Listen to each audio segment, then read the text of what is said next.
Welcome. I'm Kinetic Symphony. I hunt down and report on mysterious and weird, true stories, from glitches to the paranormal. Case file number 732, written by TheHybred, the translucent predator.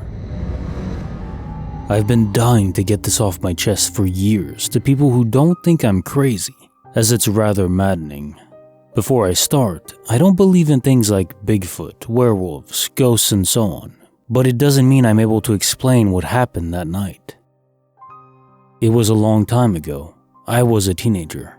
My parents were not strict, so I had a lot of freedom. I had 2 friends and they had their own friends as well, and one of my friends' parents owned a huge part of this forest. We, my friends and their friends, went deep into the woods with a bunch of supplies and started making our own treehouse and forts. This was a big part of my childhood, building stuff with my friends, and this place became our sanctuary for a long time where we'd spend a lot of our time away from adults. This event happened years after we built the place initially, and also after we rebuilt it because it got destroyed one time. But that's another interesting story for a different time. This is backstory for the events I'm about to recall. Me and my one friend spent the night at our sanctuary we built, which none of us had ever done before. We only hung out there, then went home. We all planned to spend the night together because it would be fun. Most of our friends weren't allowed to spend the night there because of their parents, and the other one that was allowed chickened out because he was afraid. So it was just me and one other person, my close friend's cousin. We weren't close at the time, and we fought a lot, but surprisingly, we got along well that night. We spent most of the day swinging from the trees, climbing them, and hanging out on this tie rope swing while talking. It was a normal day. Then we laid down for some rest at around 9 p.m. About 10 minutes after laying down in our sleeping bags, talking to each other under our makeshift tents, we heard ruffling. I sat up and saw a very tall silhouette of something that looked to be human, but that was transparent. I could see right through it. I squinted and froze, and it very quickly climbed up this tall tree when I looked at it disappearing. I was in complete disbelief and shock. I had no idea if what I saw I just saw or if I hallucinated it. I wasn't scared at this moment, actually perplexed more than anything. Being young and worried though, I said to my friend we should leave, and not wanting it to hear me, I got close to his ear and just said, "There's something in the woods looking at us." After I said that, I saw his facial expression turn into fear, so we got up and started walking down the path out of the woods calmly. I didn't want to sprint, because it might chase, and also I wasn't even sure I saw anything. I'm just not taking chances. We both, very shortly after we started leaving, got this weird feeling of déjà vu and confusion. Like we were hit with hard drugs or something, except we don't do drugs and only ate food from our house. No hallucinogenic plants in our part of the country. Nothing. Everything was so slow and I felt disoriented. But we continued to walk in this direction for quite a while, stumbling in the darkness because of our mental state. And I realized we should have been out of the forest by now. I knew this was the way out, 110% it was. Because I've been going in and out of this place for years, even in the dark.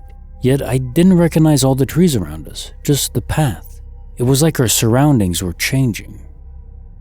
My friend randomly yelled, "Yeah, I'm coming," as I'm looking in the opposite direction from him, and I turned around and very confusedly asked why he is saying that. He says his mom is calling his name to help lead him out of the forest. I hear nothing at all. I tell him I don't hear anything, and he looks at me like I'm insane, and he walks off the path and into the forest. I grab his arm and pull him back because I don't want him to get lost. That's when my friend sees the transparent thing I saw earlier, sitting perched on a branch tree in the direction his mom was calling for him, and he points it out to me. Its transparency is almost like a heat wave effect. We stared at it for 10 seconds in disbelief.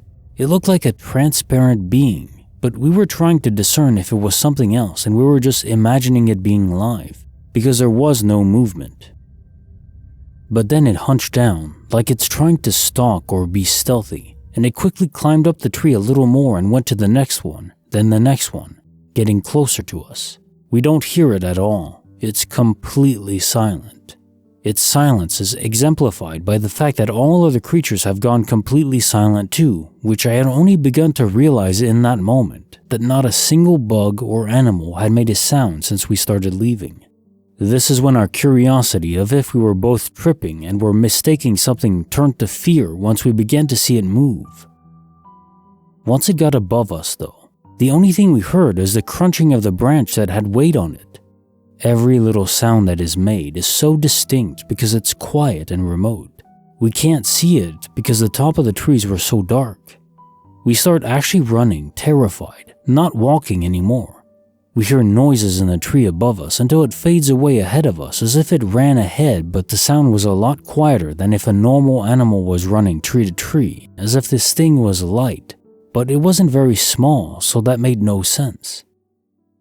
We still kept running forward, despite it sounding like it went ahead, and we ended up back at the place we started. Many minutes of walking, and we're back at this place after running for like 20 seconds? It's impossible. But instead of staying on the ground, we climbed to the top of the treehouse with our items as quickly as possible and closed the door, wedging a small piece of plywood onto it to keep it shut. We hear something climbing up and extremely odd noises as well, like mimicking noises of rain and wind, but there's no water seeping into our treehouse with cracks in it, and it wasn't wet when we left. This persisted for a minute and we didn't hear from it again. I'm pretty sure at that point it had left. But we spent the rest of the night there until the sun came up anyways. When we checked his iPod Touch for the time, this is right after we closed the door, it was 5 a.m. We started laying on the ground at 9 p.m. 8 hours passed in less than 40 minutes of perceived time. Hours after, we could start to see the sun through the treehouse, then we went home. I no longer talked to this friend, but after this incident we discussed it and said everything from both of our point of views were correct, and we randomly brought it up to each other every few months and relived it, making sure we're still on the same page about what happened and what we remember. I never spent the night out there again, and I didn't even let myself stay out there past 5 p.m. for a very long time. This is my story, and I'd be willing to take a polygraph test if the opportunity ever arises. It really happened. Case notes for file 732. The Translucent Predator. So this is some sort of predator in the night, transmuting reality into a nightmare. It kind of feels like Freddy Krueger. I only know about that from Dead by Daylight, a video game.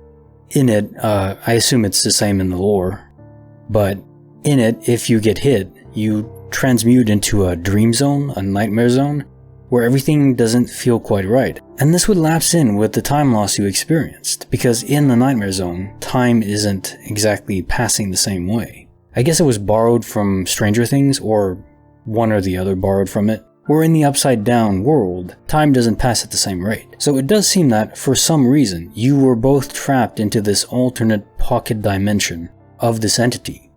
And I don't think it's an alien. It doesn't strike me as alien being.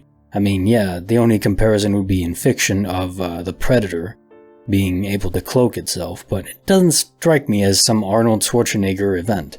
The other possibility is that it wasn't this Freddy Krueger alternate dimension event for a time loss, it was just adrenaline. Adrenaline can make time go wonky and seem like a few minutes pass, but in reality hours have. It can slow down your perception of time to give you faster reactions, which is pretty neat. And the other thing to mention is that, sadly, polygraph tests aren't very accurate. Polygraph tests are notoriously unreliable. It's more of an art to read it, and even then, it's far from perfect. They're not even admitted in court as evidence because it's not a high standard. It would be fun if we had some sort of device like they had in Stargate that the Tok'ra invented, where you could truly tell if someone was lying, or maybe Veritaserum from Harry Potter. One or the other would be cool.